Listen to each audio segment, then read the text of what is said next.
Dans un tournant inattendu du match opposant Alaves à Barcelone, l'attaquant vedette Ferran Torres a été contraint de quitter le terrain après seulement 4 minutes de jeu. La douleur soudaine à la cuisse a non seulement surpris les spectateurs, mais a également plongé l'équipe dans l'incertitude. Alors que Torres se dirigeait vers le tunnel, visiblement frustré, les espoirs des supporters se sont tournés vers une récupération rapide de leur joueur clé. Hansi Flick, l'entraîneur de Barcelone, a dû réagir rapidement, remplaçant Torres par Eric Garcia dans une tentative de maintenir l'équilibre de l'équipe. Cet incident précoce a ajouté une couche de tension à un match déjà crucial pour les deux équipes. Voici un bref résumé pour comprendre pourquoi Ferran Torres a été contraint de quitter le terrain après seulement 4 minutes de jeu. Si cela t'intéresse, je t'invite à rester jusqu'à la fin de cette vidéo pour mieux comprendre. Ferran Torres, l'attaquant de Barcelone, a été vu se dirigeant vers le tunnel après s'être blessé. L'incident est survenu très tôt dans le match, précisément à la 4e minute, ce qui a surpris les spectateurs. Ce match crucial de la Liga opposait le Deportivo Alaves au FC Barcelone, deux équipes avec des objectifs différents cette saison.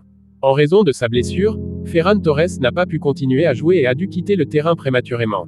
Torres a ressenti une vive douleur à la cuisse, ce qui l'a empêché de poursuivre le match. Dès qu'il a ressenti la douleur, Torres a fait signe au banc de touche pour indiquer qu'il ne pouvait pas continuer. L'entraîneur de Barcelone, Hansi Flick, a rapidement été mis au courant de la blessure de son joueur. Flick a immédiatement demandé un remplacement pour éviter de jouer en infériorité numérique. Eric Garcia, défenseur central, a été choisi pour entrer en jeu à la place de Torres, malgré leurs différences de position. Garcia a rapidement enfilé son maillot et est entré sur le terrain pour prendre la place de Torres. Torres, visiblement déçu et frustré par cette blessure, a quitté le terrain sous les applaudissements des supporters. Sans perdre de temps, Torres s'est dirigé vers le tunnel pour recevoir des soins médicaux. La blessure de Torres a immédiatement suscité des inquiétudes parmi les supporters et le staff technique. Les fans de Barcelone espèrent que la blessure de Torres n'est pas sérieuse et qu'il pourra revenir rapidement sur le terrain. L'équipe médicale de Barcelone a pris en charge Torres dès son arrivée dans le tunnel pour évaluer la gravité de sa blessure. Une première évaluation de la blessure a été réalisée pour déterminer l'étendue des dommages. Malgré cet incident, le match a continué, avec Barcelone réorganisant sa formation. Les coéquipiers de Torres ont montré leur soutien en continuant à jouer avec détermination. Hansi Flick a dû ajuster sa stratégie suite à la sortie de Torres et l'entrée de Garcia. Pour l'instant, l'issue de la blessure de Torres reste incertaine, en attendant des examens médicaux plus approfondis. Alors que le match se poursuivait sans Ferran Torres, l'incertitude planait sur l'avenir immédiat de l'attaquant espagnol. La rapidité de sa sortie et la gravité apparente de sa blessure ont laissé les supporters et l'équipe dans l'expectative. Barcelone, déjà confronté à de nombreux défis cette saison, devra peut-être se passer de l'un de ses joueurs clés pour une période indéterminée. Les prochains jours seront cruciaux pour déterminer l'étendue de la blessure de Torres et son impact sur les ambitions de l'équipe. En attendant, les fans de Barcelone retiennent leur souffle, espérant des nouvelles rassurantes de leur étoile montante. Lorsque le FC Barcelone a dévoilé sa composition de départ pour le match contre Alaves, une absence a immédiatement attiré l'attention, celle de Jules Koundé. Alors que les spéculations allaient bon train sur une possible rotation de l'effectif, une révélation surprenante a fait surface. Selon le journaliste Tony Juan Martí, cette absence n'était pas due à une simple décision tactique, mais à une mesure disciplinaire prise par Hansi Flick. Koundé, arrivé en retard à la conférence d'avant-match, a été sanctionné par son entraîneur, soulignant ainsi l'importance de la discipline et de la ponctualité au sein de l'équipe. Cette décision audacieuse de Flick a non seulement secoué les supporters, mais a également envoyé un message fort à l'ensemble du vestiaire. Voici la raison pour laquelle Flick aurait mis Jules Koundé sur le banc contre Alaves à titre de mesure disciplinaire. Cette décision a surpris de nombreux observateurs et a suscité des discussions sur les raisons derrière cette exclusion.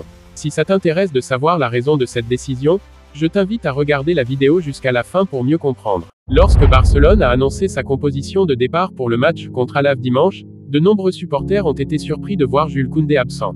Koundé est un joueur clé pour l'équipe, et son absence inattendue a immédiatement soulevé des questions.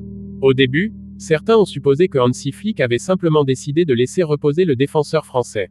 Avec un calendrier chargé, il n'est pas rare que les entraîneurs fassent tourner leur effectif pour éviter les blessures et la fatigue. En l'absence de Koundé, Hector Ford a été placé dans la composition de départ. Ce jeune joueur a ainsi eu l'opportunité de prouver sa valeur sur le terrain, bien que la pression soit forte pour lui. Cependant, selon le journaliste Tony Juan Martí, l'absence de Koundé était en réalité une forme de punition. Cette révélation a changé la perception de la situation et a mis en lumière des problèmes de discipline au sein de l'équipe. Koundé aurait été puni pour être arrivé en retard à la conférence d'avant-match. La ponctualité est cruciale dans le sport professionnel, et ce retard a été jugé inacceptable par l'entraîneur.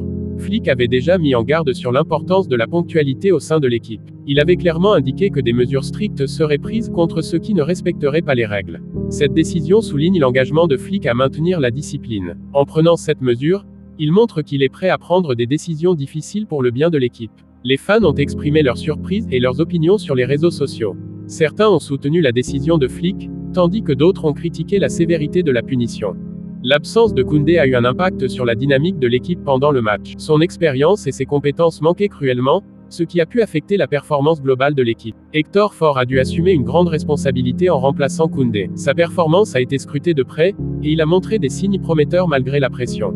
La performance de l'équipe sans Koundé a été un sujet de discussion parmi les analystes et les supporters. Les experts ont analysé la décision de Flick et son impact sur l'équipe. Certains ont loué son courage, tandis que d'autres ont débattu de l'efficacité de telles mesures disciplinaires. Les coéquipiers de Koundé ont également réagi à cette décision disciplinaire. Certains ont exprimé leur soutien à Koundé, tandis que d'autres ont souligné l'importance de respecter les règles de l'équipe. Ce n'est pas la première fois que Flick prend des mesures disciplinaires strictes. Son historique montre qu'il valorise la discipline et la ponctualité, et qu'il n'hésite pas à sanctionner les manquements. Flick a réitéré l'importance de la discipline dans ses déclarations post-match. Il a souligné que chaque joueur doit respecter les règles pour le bien de l'équipe. Koundé a accepté la décision et s'est excusé pour son retard. Il a reconnu son erreur et a promis de faire mieux à l'avenir. Cette situation pourrait avoir des conséquences sur la sélection future de Koundé. Flick pourrait être plus vigilant quant à son comportement et sa ponctualité. L'incident souligne l'importance de la ponctualité et de la discipline dans le sport professionnel. Les joueurs doivent comprendre que leurs actions ont des conséquences. Koundé sur le banc envoie un message clair sur les attentes de discipline au sein de l'équipe de Barcelone. Cela montre que personne n'est au-dessus des règles, et que la discipline est essentielle pour le succès de l'équipe. La décision de Hansi Flick de mettre Jules Koundé sur le banc pour des raisons disciplinaires a résonné bien au-delà du terrain de football. En choisissant de privilégier la discipline et la ponctualité, Flick a envoyé un message clair: aucun joueur, aussi talentueux soit-il, n'est au-dessus des règles de l'équipe. Cette mesure audacieuse pourrait bien renforcer la cohésion et la rigueur au sein du FC Barcelone, rappelant à tous que le succès collectif repose sur le respect des principes fondamentaux. Alors que les supporters digèrent cette nouvelle, une chose est certaine, Flick est déterminé à instaurer une culture de discipline qui pourrait bien être la clé des futurs succès du club.